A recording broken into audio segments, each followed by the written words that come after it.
Ang episode ay nagsimula sa isang flashback na nagtatakda sa 3 taon na ang nakalipas, kung saan isang opisyal ng hukbong dagat ang tanong sa kanyang kapitan kung bakit hindi sila sumasali sa kasalukuyang labanan laban sa mga magic beasts. Sinabi ng kapitan na mas mabuti na iwan ang paglaban sa mga hunters na partikular na pinag-aralan upang harapin ang mga ganitong mga banta. Ang eksena ay pagkatapos ay nag-shift sa isang grupo ng mababang ranggo na hunters na lumalaban sa isang hukbo ng malalaking langgam. Sa kabila ng kanilang mga pagsisikap, ang mga langgam ay nakapag-overpower sa kanila na nagpapakita ng napakalaking panganib na dala ng mga nilalang na ito. Ang sitwasyon ay mukhang mapanganib hanggang sa dumating ang mga S-rank hunters na mabilis na nagbago ng alon ng labanan. Ang kanilang mga makapangyarihang kakayahan at estratehikong kabayanihan ay nagpapakita ng malaking pagkakaiba sa pagitan ng mababang ranggo at mataas ranggo na hunters. Samantala, si Guildmaster Choi at ang kanyang team ay kasali sa isang hiwalay na labanan laban sa isa pang hukbo ng mga langgam. Ang parallel na labanan na ito ay nag-e-emphasize sa malawak na kalikasan ng banta at ang patuloy na pangangailangan ng pagbabantay at aksyon mula sa mga hunters. 10 taon nang nakalipas, lumitaw ang misteryosong mga pintuan na nag-connect ang mundo ng mga tao sa isang alternatibong dimensyon na pinopopulasyon ng mapanganib na mga nilalang na kilala bilang magic beasts. Ang mga nilalang na ito ay immune sa mga konbensyonal na armas ng mga tao na kinakailangan ng paglikha ng mga hunters, mga tao na may gising na mga kakayahan na inuri mula sa S hanggang E batay sa kanilang kapangyarihan. Ang sistema ng pag-uuri na ito ay nagpapakita ng hierarchy sa loob ng komunidad ng mga hunters at ang iba't ibang antas ng kasanayan at kapangyarihan sa kanila. 3 taon nakalipas, dalawang lalaki na pangalanan Park at Kim ay nag-uusap tungkol sa buhay. Tanong ni Kim kung bakit patuloy pa rin si Park sa mga raid, at sinabi ni Park na kailangan niya ang pera upang suportahan ang kanyang pamilya.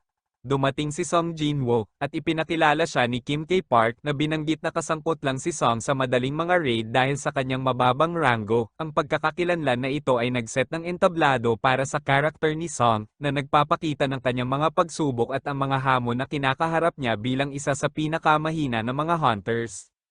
Nakilala ni Song si Juhee, isa pang hunter, na napansin ang kanyang mga pasa at tanong tungkol sa kanyang kamakailang karanasan. Sinabi ni Song na siya ay bahagi ng isang E-rank dungeon raid na hindi naging maayos dahil hindi dinala ng mga S-rank hunters ang isang healer. Pinuna ni Juhee ang mga S-rank hunters dahil sa kanilang kagustuhan, ngunit sinabi ni Song na sanay na siya sa ganitong paggamot dahil sa kanyang kahinaan. Sa ibang pagkakataon, dumalo si Song at si Juhee sa isang pagpupulong sa raid na pinangungunahan ni Song Cheol. Pagkatapos ng pagpupulong, lumakbay si Song at ang mga hunters sa pamamagitan ng isang pintuan patungo sa isang bagong dungeon. Samantala, pinag-uusapan ni Chairman Go ang kahalagahan ng Essence Stones na kinokolekta ng mga hunters mula sa mga natalo na magic beasts. Bumalik sa dungeon, nag-struggle si Song na ipagtanggol ang kanyang sarili laban sa mga magic beasts. Iniligtas siya ni Park at hiniling kay Juhee na alagaan si Song habang siya ay harapin ang natitirang mga nilalang. Ang eksena ay nag-shift pabalik kay Go, na patuloy na pinag-uusapan ang potensyal ng Essence Stones at Mana Crystals. Si Song at ang mga hunters ay natalo ang boss ng dungeon at ipinagdiwang ang kanilang tagumpay.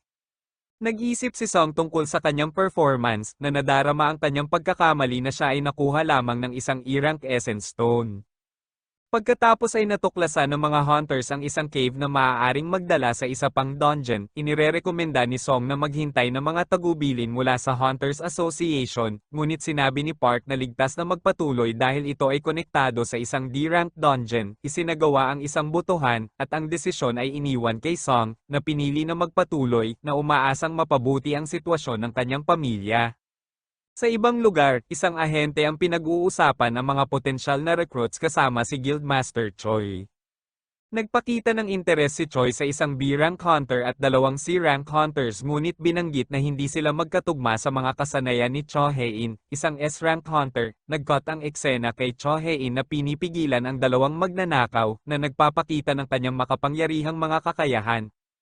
Handa na si Song at ang mga hunters na harapin ang boss ng ikalawang dungeon.